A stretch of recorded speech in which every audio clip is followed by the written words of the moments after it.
You ask Tiger to solve. This deals with linear equations with one unknown. The final result is x equals 20.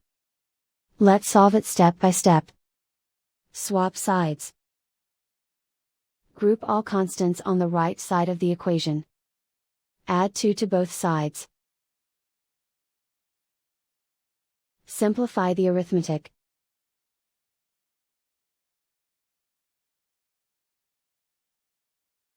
Isolate the x. Divide both sides by 2. Simplify the fraction. Find the greatest common factor of the numerator and denominator. Factor out and cancel the greatest common factor. And so the final result is x equals 20.